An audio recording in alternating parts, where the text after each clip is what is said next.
Buenos Aires, Argentina, where fiery passion meets rich culture and the Secret Eats crew meets its match. Oh, wait. That's awesome.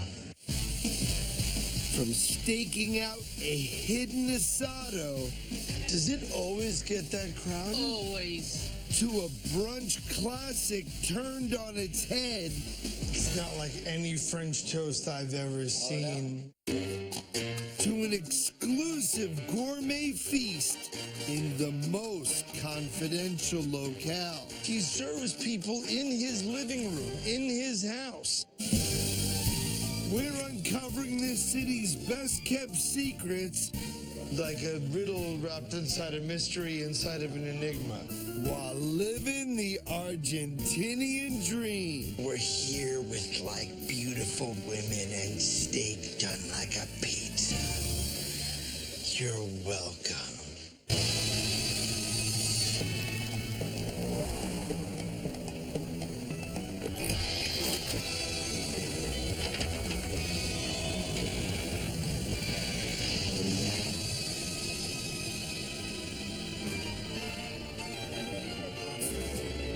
Buenos Aires, a city that perfectly blends the old with the new, the big city with the quaint town, and chic European culture with colorful South American passion. And nothing embodies this distinctive fusion better than their exceptional cuisine. This area is Palermo Soho, right? Yeah, it became a very trendy and hipster neighborhood 20 years ago. But the place we're looking for is actually named Victoria Brown. And it takes its name from Her Majesty Queen Victoria and suspected lover, I believe is John Brown Cat? I think it's James Brown. No. James Brown. Once we get our facts straight, The alleged lover was John Brown. John Brown. my very professional crew and I are on a deep search for a hidden speakeasy named after the centuries-old secret affair. When you see this place, apparently, it looks like a little cafe. And then there's apparently a hidden door. And behind this door is this massive steampunk speakeasy. Okay, so now we're looking. I think I see a mural of Queen Victoria. Well, I looked at the Queen. Peace out, Queen Victoria. You wild chick with your John Brown love affair. Locating the Victoria Brown Cafe was the easy part, but searching for the heavily camouflaged hidden door will take my carefully trained eye. Well, I did see that. I just don't see the bar. There's an entrance somewhere. That is a bathroom. That is what that is.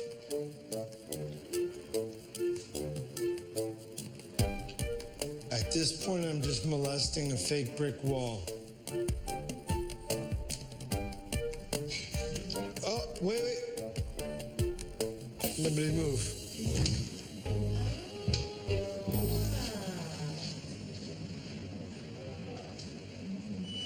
That's awesome.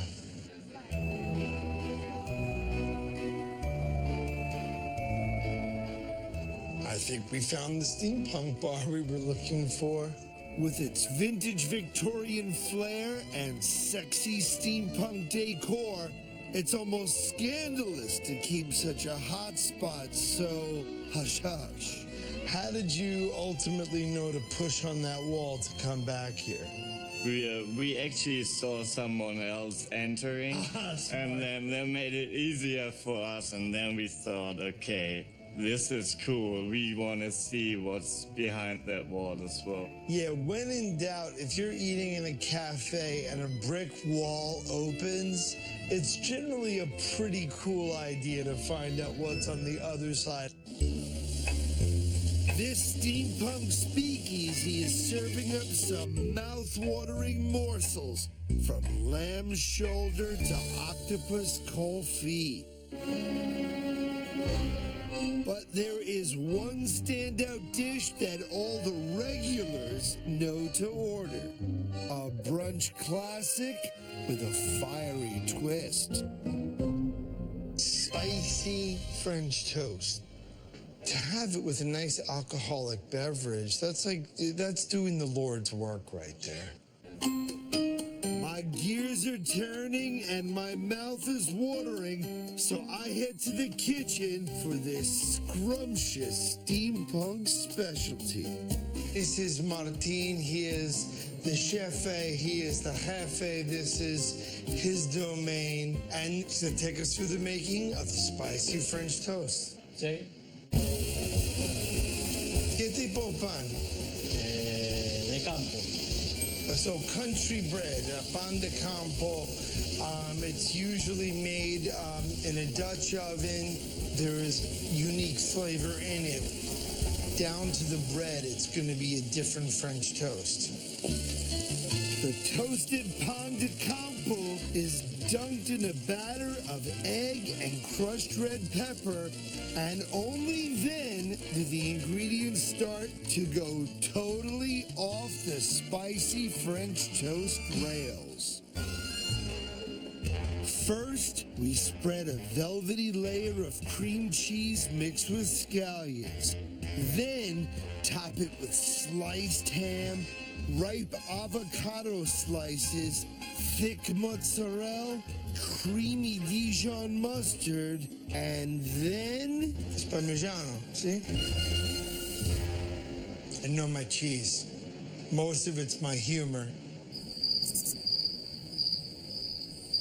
While I wait for my joke to get translated and land, the spicy French toast goes under the broiler to melt the cheese to gooey golden perfection. It's not like any French toast I've ever seen. And just when you think it can't get any better than this... Oh, I forgot that it gets a fried egg on top. Oh, that's so cool. With a final dusting of chili that earns this spicy French toast its name, this delectably mouth-watering dish is complete. I'm gonna go right through the middle, because I'm a rebel, Dottie. I'm a loner.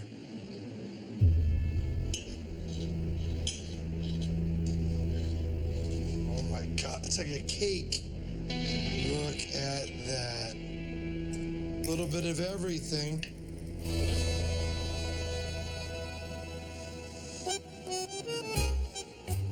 Federico. Oh my God. Wow. Wow, is that good. I thought it was going to be sweet, but it's actually savory French toast that's super crispy. And because of the cheese and the ham, it's somewhere between the Monte Cristo and a little bit of almost pizza. I'm having another bite. It's pretty damn amazing. Oh.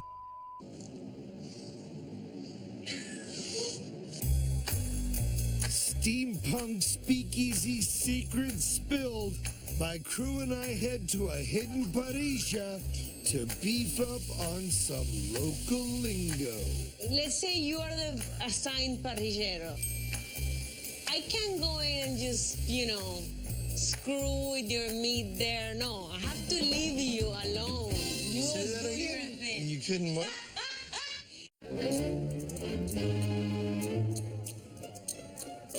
When you think of Argentinian food, before you even came here, If you had, what's the first thing that comes to mind? Steak. Steak. Yep.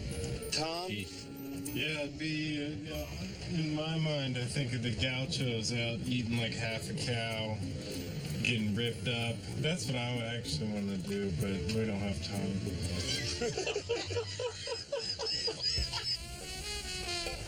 Today, we're hitting up the closest thing to feasting on a whole cow, the asado. Traditional Argentinian barbecue cooked on a special grill called the parrilla. And there is one parrilla next to Mercado San Telmo that is legendary for the best asado in town. A hidden treasure tucked inside a nondescript hole in the wall. An eatery so under the radar, it doesn't even have a name. And the only way to find it is with a local in the know. The place that we're going to today, it's been at the Mercado for decades. Yeah, Freddy, the owner, he has been living in the neighborhood for pretty much all his life for a long, long time. All right, so it has no sign. I see a crank that looks like it's part of a grill. That has to be Freddy. Hola, ¿qué tal? Come on, Freddy, ¿sí? Freddy. Ara. Mucho gusto. Freddy's legacy extends well past his humble six-seater storefront and the countless handwritten accolades that adorn its walls. Does it always get that crowded? Always. Weekdays, weekends, every time. It's nuts. Why is this the one with people spilling out onto the street, though? Because it has like more than 40 years old and it's amazing. It's the quality you've expected for 40 years. And my father used to come here. I come here now. Really? Yeah. Freddy's menu of traditional Argentinian asado includes the popular mainstays of choripan and morcipan. It's almost like religion here. And I'm here for an off-menu spiritual steak awakening with the matambrito a la pizza. Have you ever had the matambrito a la pizza? I didn't know they had one actually. Exactly. There's not on the menu at all. The matambrito a la pizza, a thin flank steak layered with fresh local tomatoes, topped with queso cremoso, and seasoned with local oregano, then grilled to meaty, cheesy perfection right on the parrilla. A dish that truly illustrates this city's incredible cultural synthesis. A pizza without a crust, where the meat is the crust. And here to join me in this off-menu blended bliss is Chef Grace Ramirez. This is amazing. We're in Argentina and we are gonna eat an asado. And here it is. All right, you cut in first, please, ladies first. Qué rico el matambrito. Love it. I could not have said that. It's toast. Cheers. Salud. Salud.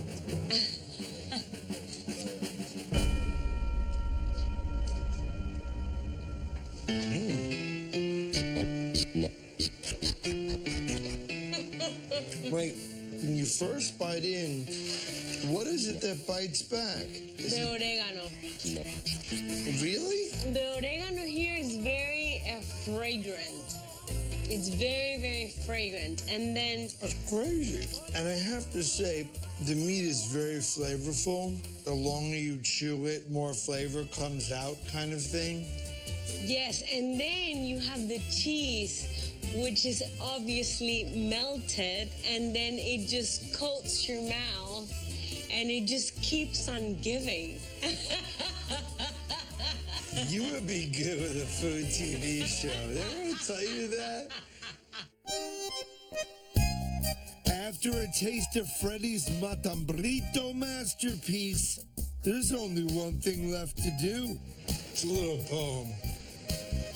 It's not going to win any awards, but if you search for great food in Buenos Aires, get ready para increíble sabor de parrilla del Freddy.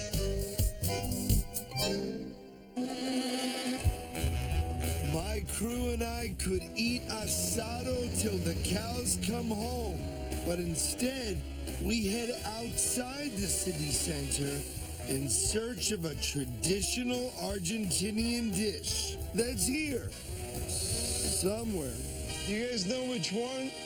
Is it this corner or this corner?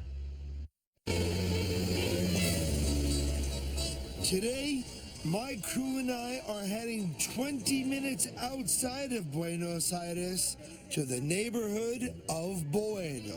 There's nothing that would normally bring a tourist to Bueno. No, I mean, it's more a locals neighborhood. It's not like Palermo or Recoleta where you have lots of tourists. We're in search of a home-style Mendoza restaurant shrouded in shrubbery that is proving very hard to find. Is that it? There's a lot of foliage at this intersection, kind of give it this beautiful natural canopy, and you can't see the sign or any kind of identification of the place from the street. But an off-menu pumpkin feast is a great motivator. We know on our GPS it's near here, so I'm going to try these four corners. One of them will have a restaurant. I'll stop when I see someone eating out of a pumpkin, which is generally a good time to stop. I think that dude's got a pumpkin. No, he doesn't. Oh, no, that's a 40. Sorry.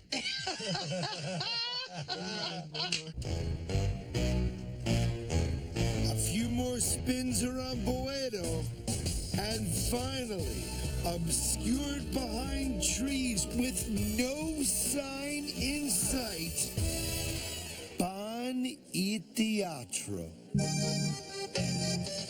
A family-run restaurant serving only authentic dishes from the Argentinian wine country of Mendoza, allowing Buenos Aires natives to sample Mendoza's greatest hits and cementing this hidden gem as a true local favorite. But there is one Mendocinian dish that only the regulars know to order. One that is so time-consuming and elaborate, it must be kept off the menu. I give you the carbonara en zapallo. Have you ever had the carbonara here? Yes. So the stew in the pumpkin. Yes. Now, how did you know to order it? Because it's not on the menu. No. You have to see it? I heard. You heard about it? Yes. So for the carbonara, this is a dish that you have to seek out. In a restaurant, you have to literally seek out underneath branches. So it's like a riddle wrapped inside a mystery, inside of an enigma. It's a lot of mysteries. I head to meet the Mendocinian man of mystery himself, Chef Germinal, to sample his famed family recipe of carbonara en zapallo. The name of the place is Pan y Teatro, bread and theater, and he's saying essentially food is theater. This is his performance, and he paints as much with the colors you see before you as, well, the colors you see before you. So shall we get started? Avanti. Avanti. First, we sear the top brown.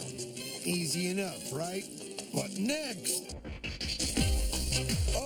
just about every vegetable known to man straight from Hermanel's own farm in Mendoza. Choclo, Corn, apio, celery. tomate, Come on, we got that one.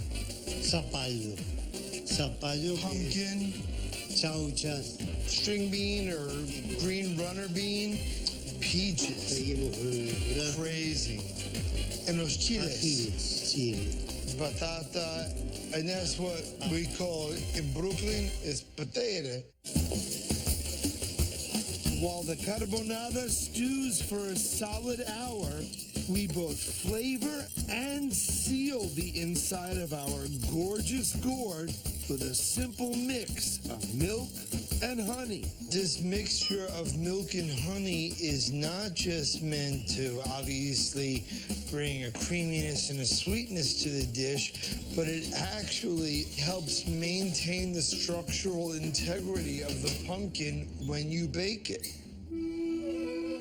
After an hour in the oven, the pumpkin transforms into the perfect edible vessel. Oh my word.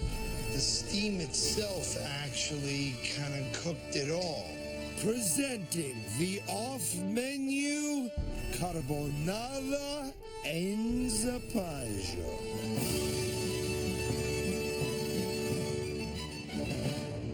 Avanti. See. Oh my goodness. Oh. I'm going. Vamos, vamos. Wait. Argentina, America.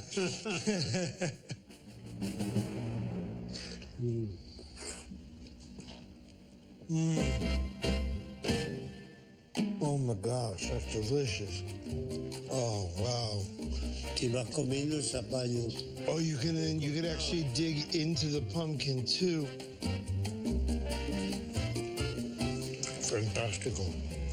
Layers of flavor. It's creamy like a bisque. It has hardiness. It's actually really healthy. A taste of Mendoza, right here in Buenos Aires, 20 minutes outside the center of town.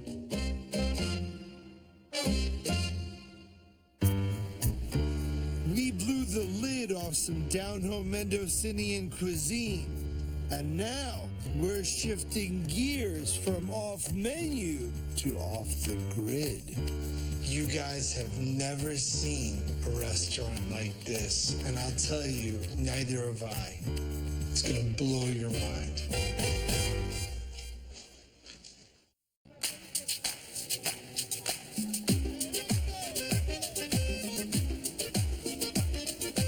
So this street is, well, I can't even say it. We can't even say the name of the street that we're on. That's what's so crazy. My crew and I have landed in the Recoleta neighborhood of Buenos Aires in search of the city's most inconspicuous restaurant. They're called Puertas Cerradas. The literal translation is closed door, right? Correct, yeah. And these are restaurants in people's homes. After the 2001 economic crisis, Argentinians sought out a cheaper dining experience. The result? A cultural phenomenon leading to dozens of gourmet chefs serving 5-star meals at 2-star prices directly out of their homes. This is the truth, and Gija can back me up on this. Part of our agreement with this particular Puerta Cerrada restaurant is that we will not reveal the actual address where we are because this is actually his home. He serves people in his living room, in his house. So we're gonna blur it. I'm gonna throw the blur box across the street. Wham! Can't even see it. All right, let's go in and eat some food. Does anyone know which buzzer? It's this one. Oh, it's a good thing you were here. Hola, we're here with the TV crew to eat your delicious food. Hi, how are you? Come on in. After you. Oh my God, I'm super excited for this.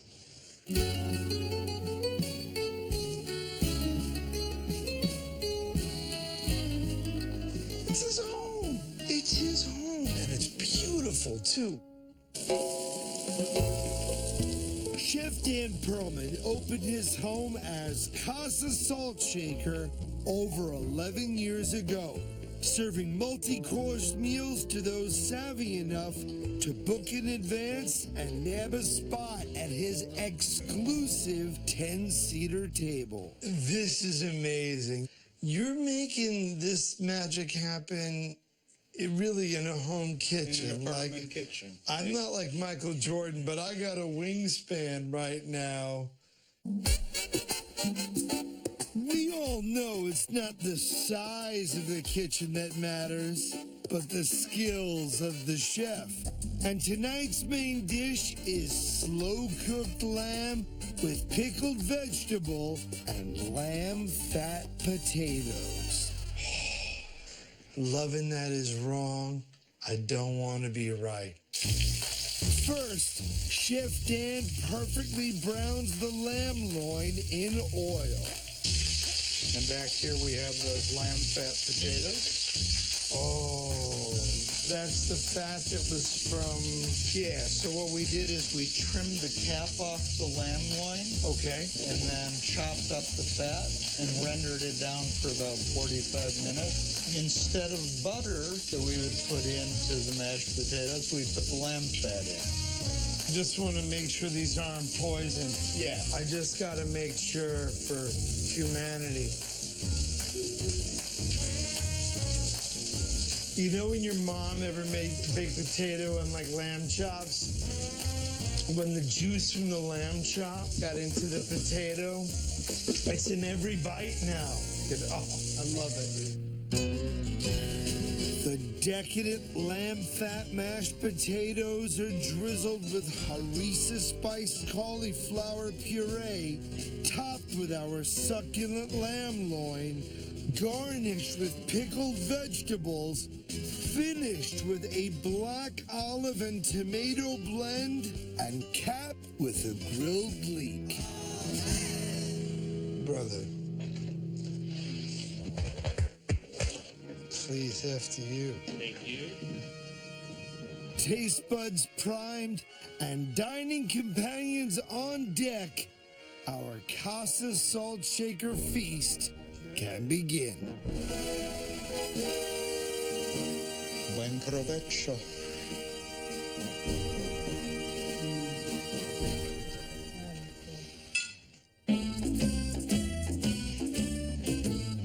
Oh my goodness.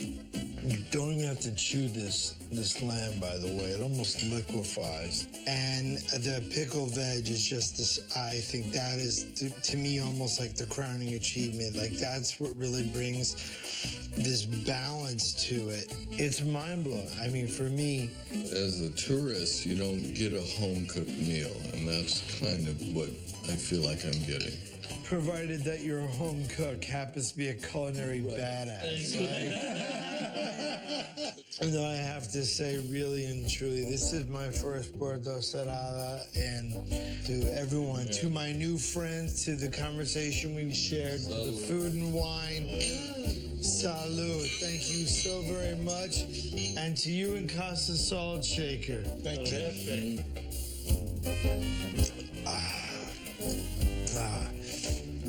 This was our meal. Oh, that went down the wrong pipe. Wow, I remember my first beer.